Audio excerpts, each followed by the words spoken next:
Hello बच्चों, आज हम पढ़ते हैं चैप्टर नंबर 5 समांतर श्रेणी। समांतर श्रेणी पढ़ने से पहले कुछ टॉपिकों के बारे में हमें क्या डिस्कस कर लेना चाहिए ताकि आगे की कक्षाओं में हमको कोई दिक्कत ना हो।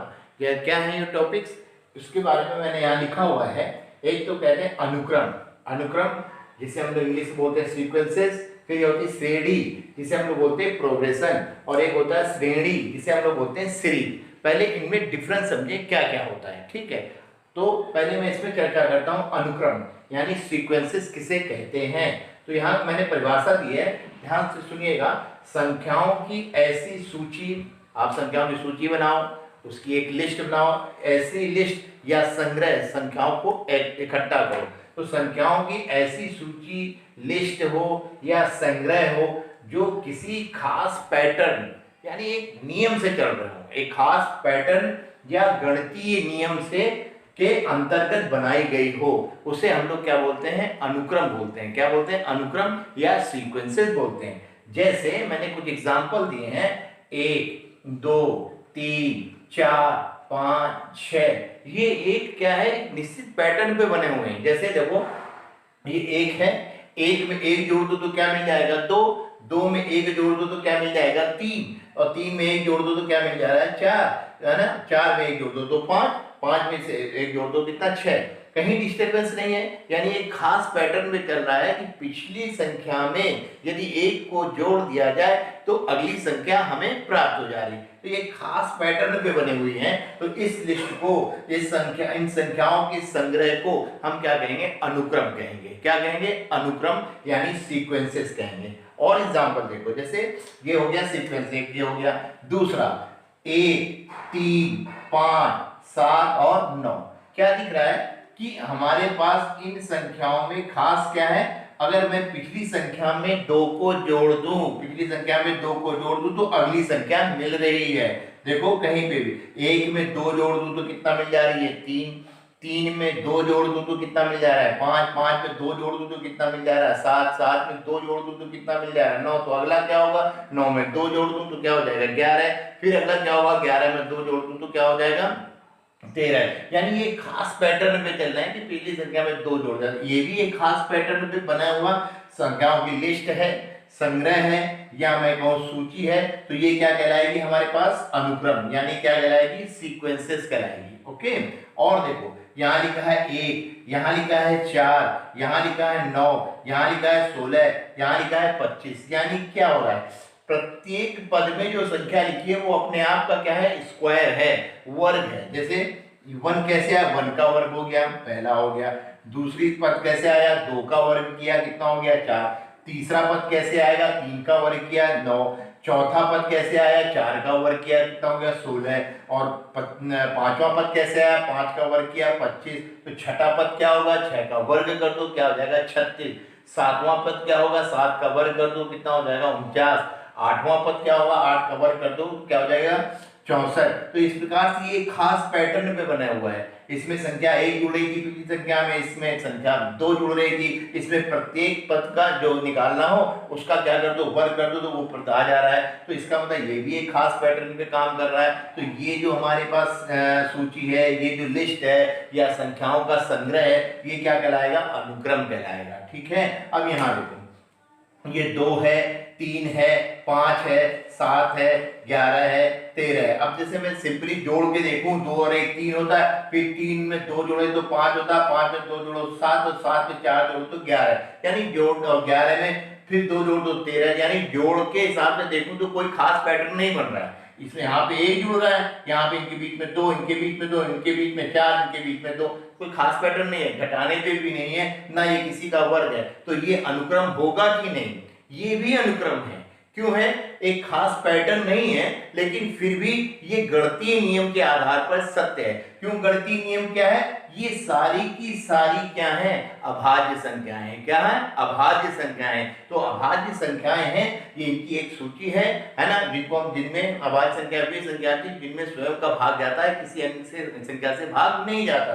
तो 2 है, 3 है, 5 है, 7 है, 11 है, 13 है। तो ये खास पैटर्न में तो नहीं है, लेकिन गणितीय नियम के अनुसार ये सारी की सारी ये संख्याओं का संग्रह जो है किसका है, अभाज्य संख्याओं का, इसलिए ये भी अनुक्रम हुआ, ये भी क्या हुआ, अनुक्रम हुआ, यानी सीक्वेंस हुआ। ठीक है, और अगला देखते हैं, 1 5 फिर 8 लिख दिया, फिर 15 लिख दिया, फिर 45 लिख दिया। देखो इनमें ना तो कोई खास अंतर दिख रहा है, 1 में 5 के अंतर, बीच में 4 का अंतर है, 5 और 8 के बीच में कितना का अंतर है, आपका कितना 3 का, 8 और 15 में 7 का अंतर, से 15 और 45 में कितना 40 का अंतर आ जा रहा है।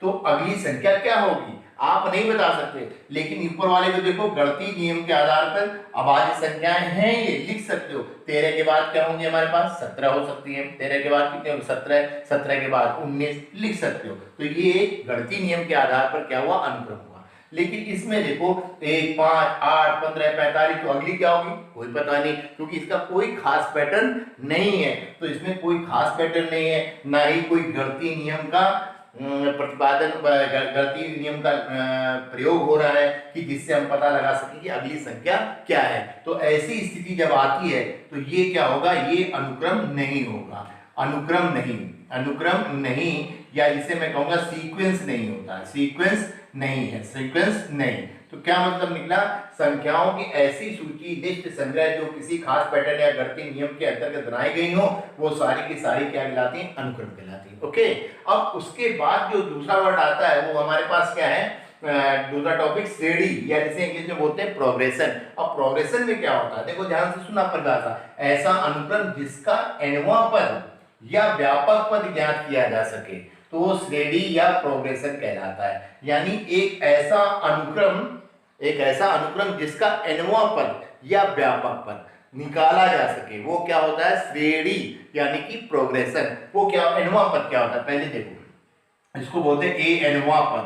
a nवां पद वो पद होता है जिसमें n की वैल्यू रखने पर हम उस सीक्वेंस का कोई भी पद ज्ञात कर सकते हैं। ठीक, जैसे यहां देखो, एक सीक्वेंस में उठा रहा हूं, 1 2 3 4 5 6, ये है, तो इसका nवां पद ऐसा पद होगा जिसमें मैं अगला पद की वैल्यू रखने पर वो पद आ जाए। क्या है, 1 2 3 4 5 6, और ये क्या हो जाएगा, आना कितना चाहिए, 7, 7 आना चाहिए। अब आएगा कि नहीं वो हम nवें पद से निकालेंगे। ठीक है, वो सभी के लिए हो जाएगा। nवां पद एक व्यापक पद इसलिए हो जाता है कि उसमें n की वैल्यू बदलते जाओ, कोई भी पद उसका आ जाएगा। ठीक है, तो 1 2 3 4 5 6, तो इसका व्यापक पद कैसे बनेगा, यहाँ कितना है, n है, इसका व्यापक पद बनेगा n, कितना है, n, तो उसमें हमारे पास n का मतलब क्या हुआ, अगर मैं n में पहला पद निकालना चाहूं तो क्या होना जाएगा, 1, तो n बराबर 1 रख दो, n बराबर क्या रख दो, 1 रख दो, तो पहला पद आ जाएगा। दूसरा पद चाहिए तो n बराबर 2 रख दो, तो दूसरा पद आ जाएगा। सातवां पद चाहिए तो n बराबर 7 रख दो, तो क्या हो जाएगा, 7 आ जाएगा। यानी इसका व्यापक पद क्या हुआ, n हुआ। ठीक, तो समझ में आया, व्यापक पद किसे कहते हैं, व्यापक पद वो पद होता है जिसमें उस अनुक्रम का कोई भी जो पद निकालना हो उसको n की जगह पे रख दें और वो पद की वैल्यू हमको प्राप्त हो जाए। ठीक है, तो हमारे पास अगर मैं कहूं इसका मैंने एक सीक्वेंस बताया, 1 2 3 4 5 6, ठीक, तो इसका nवां पद है, उसको हम लोग बोलते हैं n, क्या हो जाएगा, n। इसका nवां पद है तो ये एक क्या हो गई, श्रेणी हुई, क्या हुई, श्रेणी, क्योंकि n की 1 रख दो तो पहला पद, 2 रख दो तो दूसरा पद, 3 रख दो तीसरा पद, 4 रख दो तो चौथा पद, 5 रख दो तो पांचवा पद आ जाता है। तो ये इसका क्या हुआ, nवां पद, व्यापक पद, nवां पद, या जिसे बोलते हैं व्यापक पद, व्यापक पद कितना हुआ, n।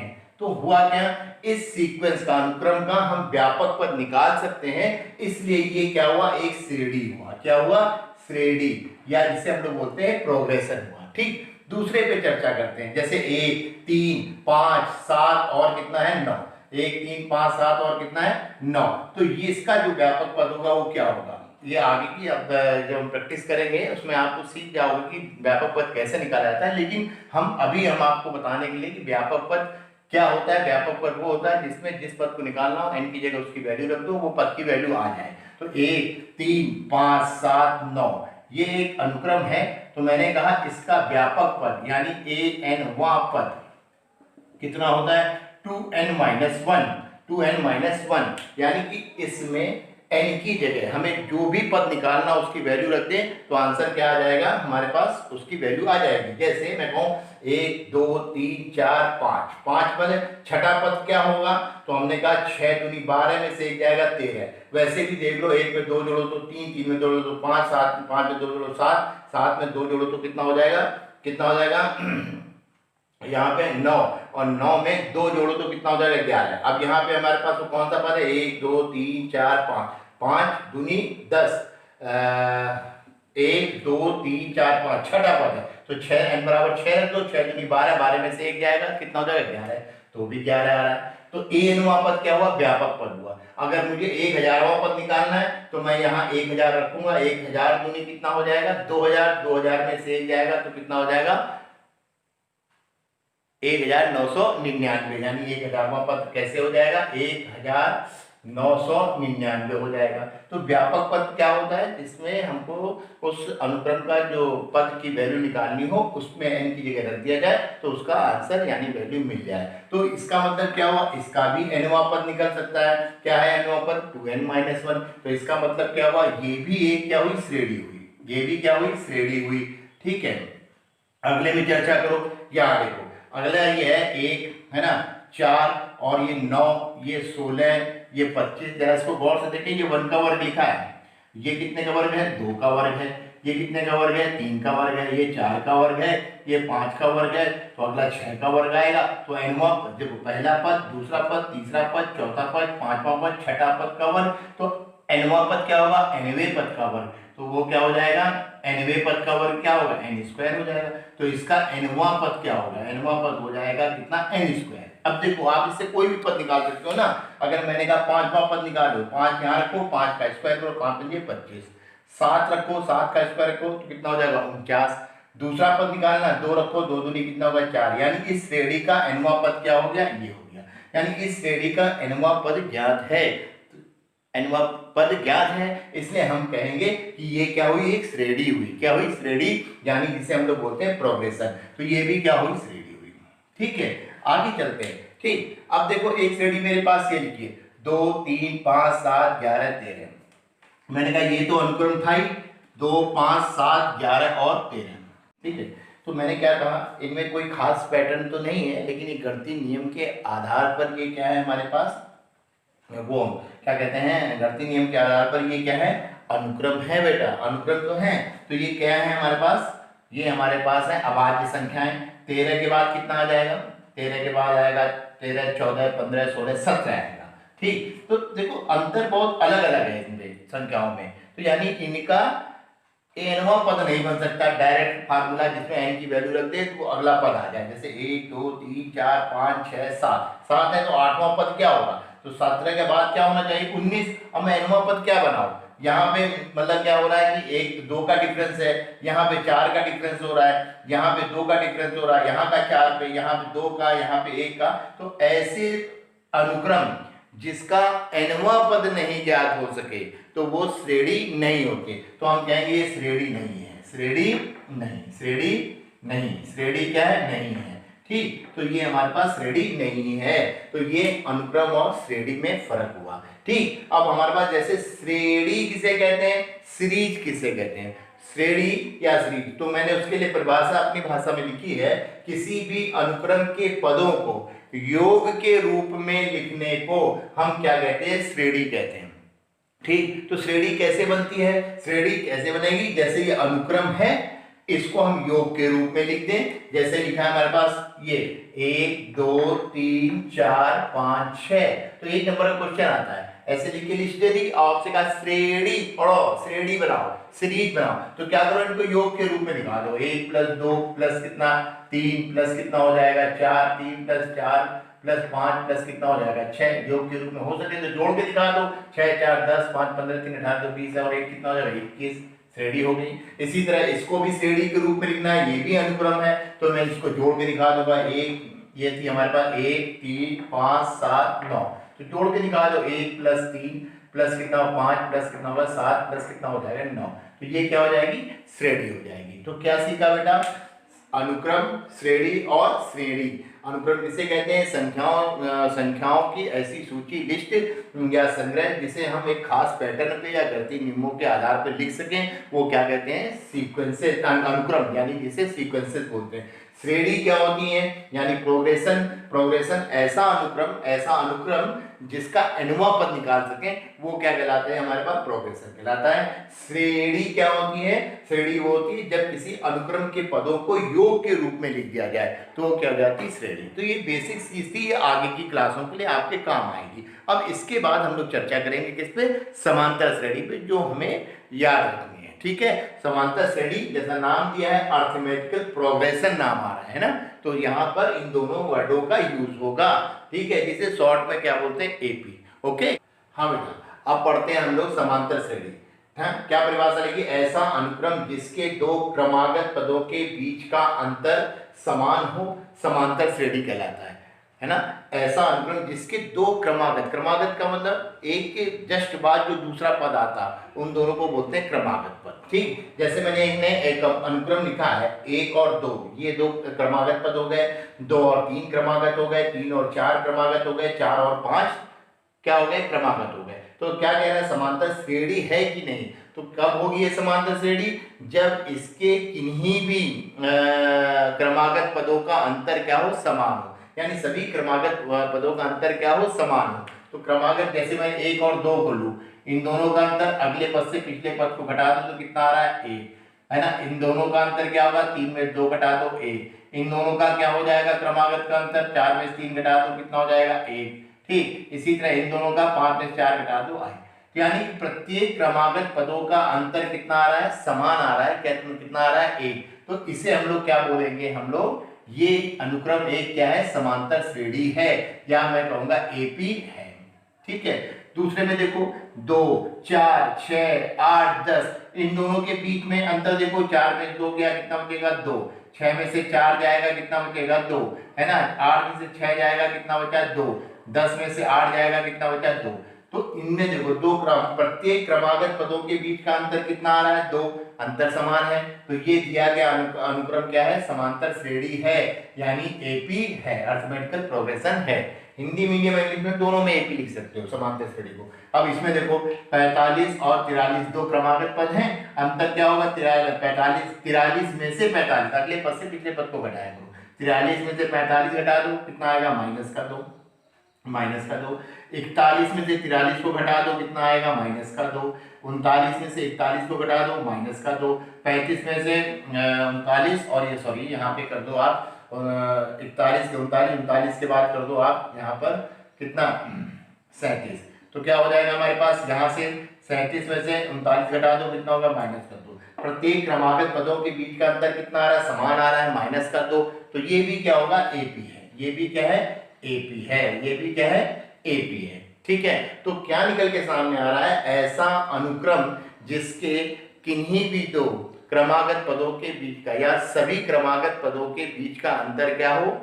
समान हो, क्या कहलाती है? एपी। एपी कहलाती है। इस समान अंतर को क्या कहते हैं? सार्व अंतर कहते हैं। सार्व अंतर ये सार्व अंतर कहते हैं।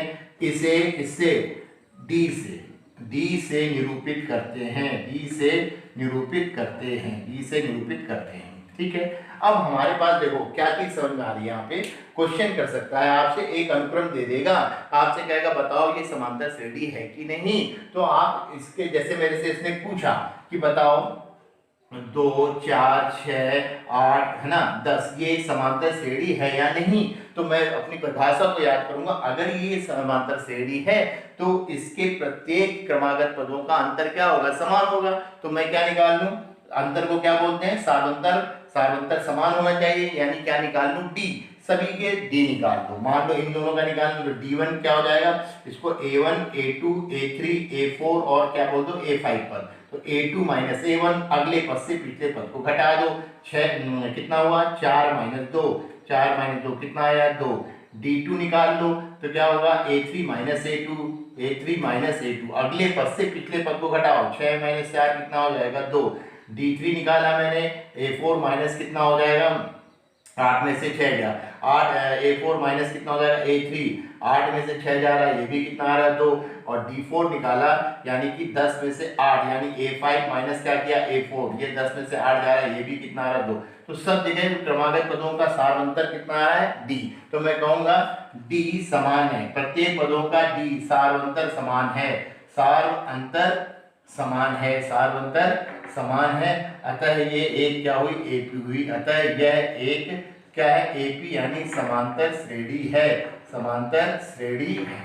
ठीक है, तो हो गई समांतर श्रेणी। तो समांतर श्रेणी की दूसरी खासियत क्या हो रही है, अगर आपको पास एक यानी पहला पद पता हो, उसमें D को जोड़ते जाओ तो आपकी समांतर श्रेणी बनती चली जाती है। जैसे मैंने कहा ये पहला पद आपके पास, मैंने कहा है ना, पहले पद को हम लोग A से डिनोट करते हैं, A बराबर कितना है 1, ठीक, और कहा सार अंतर, सार अंतर क्या है D, सार अंतर क्या है D है, सार अंतर D बराबर कितना है हमारे पास, मैंने कहा 2 है।